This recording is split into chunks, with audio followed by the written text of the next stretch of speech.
এক ব্যক্তির 3 বন্ধু ছিল। তো সেই ব্যক্তিটার যখন অন্তিম সময় আসলো, তখন সে তার 3 বন্ধুকে ডেকে জিজ্ঞাসা করলো যে তোরা আমার সাথে সারা জীবন ছিলিস, আমি মরে যাওয়ার পরও আমার সাথে থাকবি তো?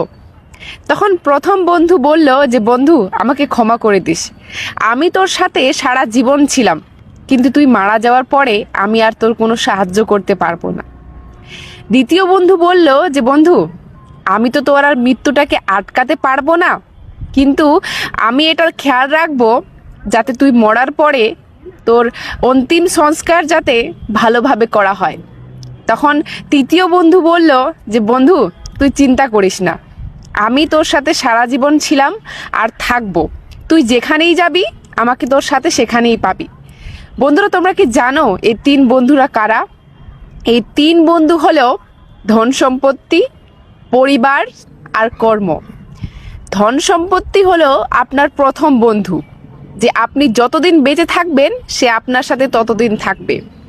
আর পরিবার হলো আপনার দ্বিতীয় বন্ধু, যে আপনার অন্তিম সময় আপনার শ্রাদ্ধ অবধি আপনার সাথে থাকবে। কর্ম হলো আপনার তৃতীয় বন্ধু, যে আপনার মরার পরেও আপনার সাথে সবসময় থাকবে। আপনার কর্মের মাধ্যমেই মানুষ আপনাকে এই জন্মে মনে রাখবে। আপনার কর্মেই আপনাকে নির্ধারিত করে দিবে যে আপনি আগের জন্মে কি জন্ম নেবেন। তো সবসময় নিজের কর্মের উপরে ধ্যান দিবেন আর সবসময় ভালো কর্ম করবেন। তো সবাইকে ধন্যবাদ।